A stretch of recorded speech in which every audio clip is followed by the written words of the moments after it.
There is a very specific reason human beings and great apes parted ways 10 million years ago. We evolved to build drywall and glass windows and delicate wooden furniture. They evolved 400 pounds of muscle and a pulling force that can exceed 1,000 pounds. This is a hypothetical what-if scenario.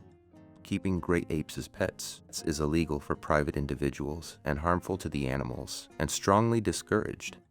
Gorillas belong in the wild or in accredited sanctuaries.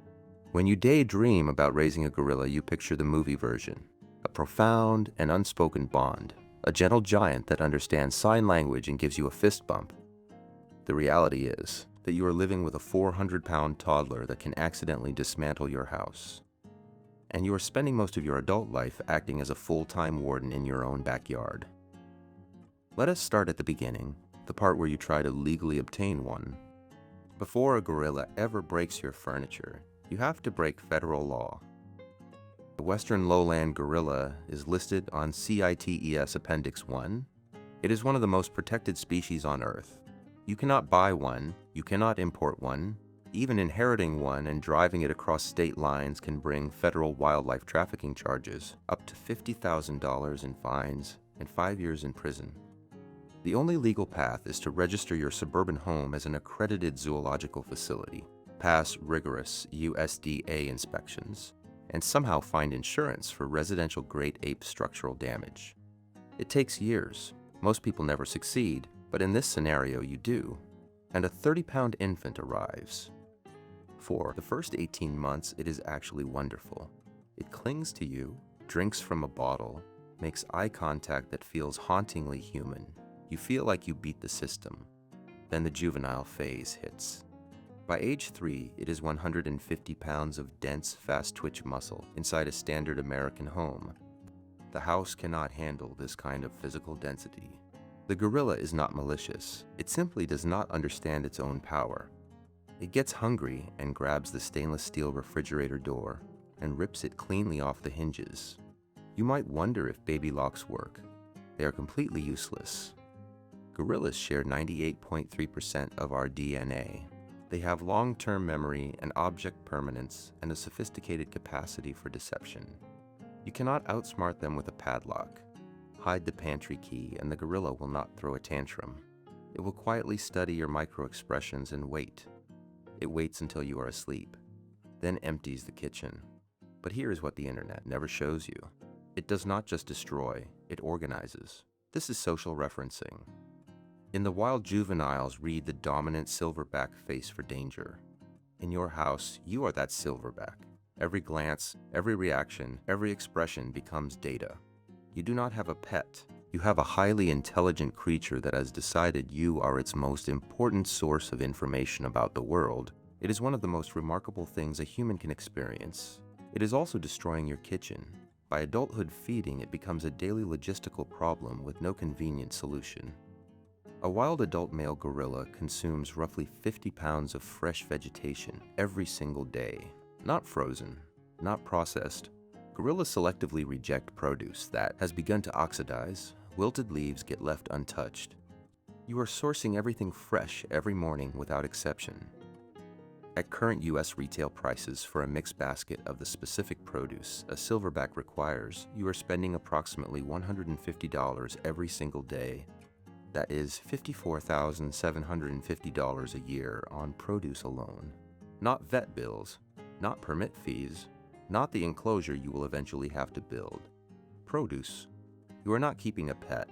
You are operating a private produce department with one non-paying customer who already ripped the door off your refrigerator. Then, there is the other side of the equation. 50 pounds of fibrous plant matter in, 50 pounds of processed plant matter out. Daily, you are not scooping a litter box. You are managing a full-scale agricultural composting operation inside your home every morning, whether you feel like it or not.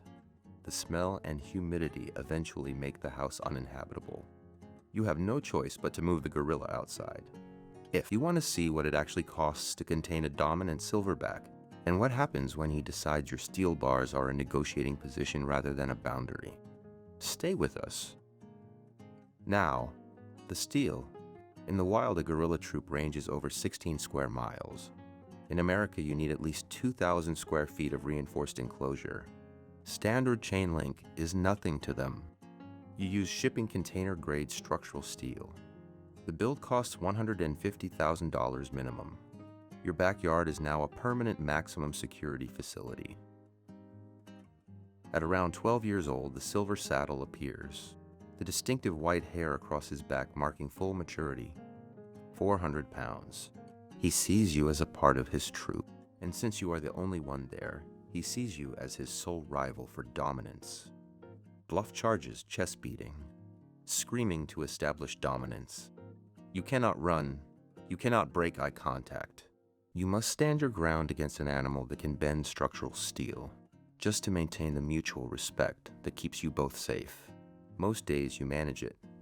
Most days is carrying an enormous amount of weight in that sentence. Because of the shared DNA, they catch our diseases, the flu and pneumonia and cardiovascular problems and diabetes. Someday the gorilla will get sick. When it does, you will hit the final wall of exotic ownership. Most veterinarians will not and legally cannot treat a great ape. You need a specialized primate vet, or you spend 4 hours convincing a human cardiologist to consult on the case. A basic blood draw requires a tranquilizer and full general anesthesia and a coordinated team of 6 people just to move the unconscious animal onto a reinforced examination table built to handle the weight. A respiratory infection carries a 5-figure bill. A cardiac event will run between $40,000 and $80,000. If you can locate someone qualified to perform the procedure before it becomes critical, the more likely outcome is 4 hours on hold being transferred between wildlife organizations across 3 time zones while the gorilla waits.